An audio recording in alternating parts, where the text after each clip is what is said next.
Good morning student. आज की class में सभी बच्चों का स्वागत है। आज हम पढ़ेंगे निषेचन यानी फर्टिलाइजेशन के बारे में। इसके पूर्व क्लास में हमने गैमेटोजेनेसिस के बारे में अध्ययन किया था। तो आज हम पढ़ेंगे मनुष्य में निषेचन की क्रिया जो है किस प्रकार से होती है। तो जैसा कि आप सभी जानते हैं, शुक्राणु यानी नर युग्मक, अंडाणु अर्थात मादा युग्मक, दोनों के मिलने से युग्मनज का निर्माण होता है। तो युग्मनज बनने की क्रिया को ही क्या कहते हैं, निषेचन या फर्टिलाइजेशन जो है कहा जाता है। मनुष्य में अंतः निषेचन की क्रिया जो है पाई जाती है, अर्थात इसके शुक्राणु तथा अंडाणु जो है मादा शरीर के अंदर में मिलते हैं। मनुष्य में निषेचन मादा के अंडवाहिनी में संपूर्ण होती है और इस क्रिया में नर युग्मक का केवल केंद्रक जो है भाग लेता है, लेकिन मादा युग्मक का संपूर्ण भाग जो है इस क्रिया में भाग लेता है। इस प्रकार इस क्रिया में एक माता और पिता के आनुवंशिक गुणों का मिलन ही होता है। पिता की आनुवंशिक इकाइयों में नर युग्मक का केंद्रक तथा मादा की आनुवंशिक इकाइयों में मादा युग्मक का केंद्रक जो है लाता है और ये दोनों केंद्रक मिलकर के युग्मनज का केंद्रक बना लेते हैं, जिनमें गुणसूत्रों की संख्या जो है पुनः दोगुणित हो जाती है और युग्मनज नामक एक कोशिका का निर्माण जो है होता है। अर्थात क्या होता है, आपका एक शिशु का निर्माण जो है होता है। जब मैथुन के अंत समय में नर जो है अपने वीर्य पदार्थ को मादा की योनि में है ना स्खलित करता है, तब गर्भाशय की ग्रीवा सिरिंज और शोषण के कारण से वीर्य गर्भाशय में क्या होता है, आपका चला जाता है। तो इस दौरान लगभग 20 करोड़ शुक्राणु को मादा के योनि में छोड़ा जाता है, जिसमें से क्या होता है, कुछ जो है क्या होते हैं नष्ट हो जाते हैं, क्योंकि मादा के शरीर से है ना क्या होता है एक अम्लीय पदार्थ जो है मतलब क्या होता है आपका ये स्रावित होता है, जिसके कारण से शुक्राणु जो है क्या हो जाते हैं नष्ट हो जाते हैं। लेकिन कुछ शुक्राणु जो है आपका क्या होता है गर्भाशय की दीवार से क्या हो जाते हैं आपका चिपक जाते हैं, जो कि निषेचन की क्रिया में भाग लेते हैं। जैसे कि आप सभी जानते हैं कि शुक्राणु जो है क्या होता है आपका सिर, मध्य भाग और पुच्छ भाग में बटा होता है। तो वो जो है पुच्छ के माध्यम से गति करके वे जो है मतलब क्या होता है आपका अंडवाहिनी में धीरे धीरे क्या होता है आपका अंडाणु के चारों तरफ क्या होता है जाकर चिपक जाता है। इस प्रकार से शुक्राणु में एक शुक्राणु से संपर्क स्थान पर अंडाणु की बाहरी दीवार पर फूल करके निषेचन शंकु बना लेता है। निषेचन शंकु संभवतः उसी शुक्राणु के साथ बनता है जो सबसे पहले अंडाणु से सक्रिय भाग में क्या करता है भाग लेता है। और कहने का मतलब ये है कि जब शुक्राणु जो है ना क्या होता है अंडाणु के बाहरी दीवार से धीरे धीरे मतलब क्या करने लगता है वो चिपकने लग जाता है, और ये जो शुक्राणु जो है ना यानी कि जो सक्रिय शुक्राणु जो होता है वो अंडाणु में क्या करता है वो प्रवेश कर सकता है।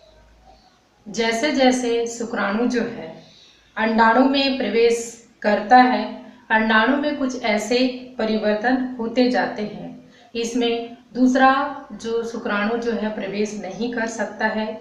शुक्राणु का जो पुच्छ वाला भाग जो होता है अंडाणु की ओर धीरे धीरे मतलब क्या होता है आगे बढ़ने लगता है, और अंडाणु की सतह धीरे धीरे है ना कुछ समय बाद क्या होने लगती है वो विलुप्त होने लगती हैं, और इसका सिर अंडाणु के केंद्र की तरफ यानी शुक्राणु का जो सिर जो होता है वो अंडाणु की तरफ धीरे धीरे आगे बढ़ता है। अंडाणु के चारों तरफ पुटिका कोशिकाएं म्यूकोपॉलीसैकेराइड और हाइल्यूरोनिक अम्ल एक दूसरे से चिपकी रहती हैं। इसके लिए शुक्राणु हाइल्यूरोनिडेज नामक एक पदार्थ जो है स्रावित होता है, जो कि इस दीवार को क्या करता है, अपघटित करता है। स्तनियों में होने वाले उन परिवर्तनों जो निषेचन में क्या करते हैं, मदद करते हैं, उसे क्या कहते हैं, कैपिसिएशन कहा जाता है। इस कैपिसिएशन की क्रिया के दौरान क्या होता है, एक्रोसोम के चारों तरफ की जो झिल्ली जो होती है वो टूट जाती है, जिसके कारण से एक्रोसोम द्वारा स्पर्म लाइसिन नामक पदार्थ का स्रावण जो है होने लगता है, जिसकी सहायता से अंडाणु के जो 2 स्तर होते हैं, जोना रेडिएटा और जोना पेलुसिडा, का भेदन आसानी से हो जाता है। इन दोनों के बाद अंडाणु तथा शुक्राणु के सिर की जो प्लाज्मा झिल्ली जो होती है वो खुल जाती है। फलतः नर मादा युग्मकों के केंद्रक जो है ना, पास पास आ जाते हैं और दोनों के कोशिका द्रव्य जो है मिल जाते हैं। जब शुक्राणु का केंद्रक अंडाणु के केंद्रक की ओर जाता है और दोनों मिल करके एक द्विगुणित केंद्रक बना देते हैं, तो इस अंडाणु को क्या कहते हैं, युग्मनज जो है कहा जाता है। निषेचन की जो संपूर्ण क्रिया जो होती है वो अंडवाहिनी में लगभग 2 से 2.5 घंटे में है ना पूर्ण होती है, और ये जो निषेचित जो अंडाणु जो होता है गर्भाशय की गुहा की ओर आगे बढ़ते जाता है। लगभग यह जो है 7 दिनों में है ना, ये जो है गर्भाशय की गुहा में मतलब पहुंच जाता है और गर्भाशय की है ना दीवार में जाकर क्या हो जाता है, ये स्थापित हो जाता है। और इसके पश्चात यानी निषेचन के पश्चात में है ना, उसमें क्या होता है, भ्रूणी प्रावस्था की प्रक्रिया जो है प्रारंभ हो जाती है। तो आइए इसे हम एक चित्र के माध्यम से समझते हैं कि किस प्रकार से मनुष्य में निषेचन की क्रिया जो है पूर्ण होती है। तो जैसा कि जानते हैं कि ये जो है आपका मानव जनन तंत्र यानी कि जो आपका फीमेल में है ना जो जनन तंत्र होता है उसका एक चित्र है, जिसके अंतर्गत आप सभी जानते हैं उसके जो प्रमुख जो भाग जो होते हैं है ना वो क्या होते हैं आपका, कि सबसे पहले इसमें आपका ये अंडवाहिनी होता है एक जोड़ी, और इसमें आपका अंडाशय होता है एक जोड़ी, इसके साथ साथ में आपका यूट्रस, सर्विक्स, वैगिना है ना, ये जो है मतलब इसके प्रमुख भाग जो है होते हैं।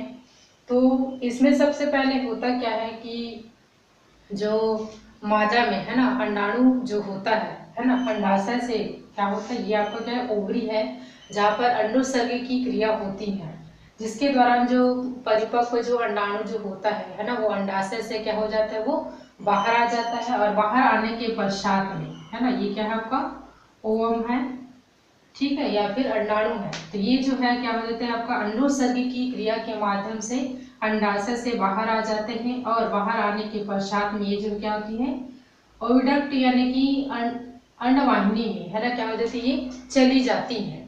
इसके पश्चात यहाँ पर देखेंगे नीचे वाला पार्ट वैगिना या फिर योनि कहलाता है। तो यहाँ से क्या होता है, inter in uterus of sperm, यहाँ से जो नर शुक्राणु जो है यहाँ से मतलब मादा शरीर में क्या होता है वो प्रवेश करता है। प्रवेश करने के पश्चात में है ना ये जो है धीरे धीरे मतलब क्या होता है आपका जो आपका अंडवाहिनी जो होती है ना उस तरफ ये जो है धीरे धीरे गति करता है, अर्थात अंडाणु की ओर धीरे धीरे क्या करता है, ये गति करता है। गति करने के पश्चात में अंडाणु और शुक्राणु है ना दोनों जो है क्या होते हैं आपका पास पास जो है आते हैं।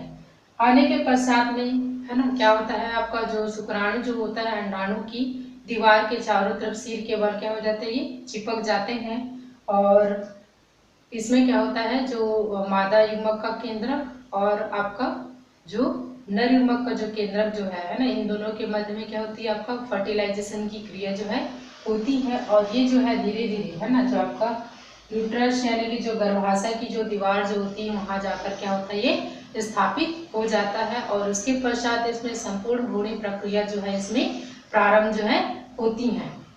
तो यहाँ पर देखेंगे कि किस प्रकार की अवस्थाओं के द्वारा, है ना, ये जो है आगे बढ़ती हैं। तो इसमें सबसे पहले देखेंगे फर्टिलाइजेशन, है ना। फर्टिलाइजेशन की क्रिया में क्या हो रहा है, आपका जो आपका शुक्राणु जो होते हैं, है ना, अंडाणु के ऊपर में क्या होते हैं, सिर के बल में क्या हो रहा है, हो जा रहे हैं, चिपक जाते हैं, और इसमें दोनों के केंद्रक जो है क्या होते हैं, एक साथ संलयन की क्रिया करते हैं, जिसे हम क्या कहते हैं, फर्टिलाइजेशन जो है कहते हैं। उसके पश्चात दूसरा जो होता है fusion of zygote in oviduct, यानी कि इसमें क्या होता है, विभाजन की क्रिया जो है होती है, ठीक है। तत्पश्चात देखेंगे थर्ड जो है आपका फ्यूजन ऑफ जाइगोट, है ना। इस दौरान मतलब क्या होता है, जब अंडाणु का केंद्रक और शुक्राणु का केंद्रक जो मिलता है, तो क्या करते हैं, ये दोनों युग्मनज का फॉर्मेशन जो है करते हैं। नेक्स्ट है आपका implantation of zygote in uterus, है ना। इसके पश्चात में जब क्या होता है, निषेचन की क्रिया जो है पूर्ण हो जाती है, यानी निषेचन की क्रिया को पूर्ण होने के लिए 2 से 2.5 घंटों की आवश्यकता होती है। और इसके बाद में जब निषेचन की क्रिया जब वो पूर्ण हो जाती है, तो ये जो है ना, आपका युग्मनज जो होता है वो गर्भाशय में लगभग 7 दिनों में जाकर क्या हो जाती है, स्थापित हो जाता है, और इसके पश्चात में इसमें भ्रूण विकास की प्रक्रिया जो है प्रारंभ हो जाती है। तो इस प्रकार से मनुष्य में, है ना, निषेचन की क्रिया जो है विभिन्न पदों के माध्यम से पूर्ण होती है। धन्यवाद।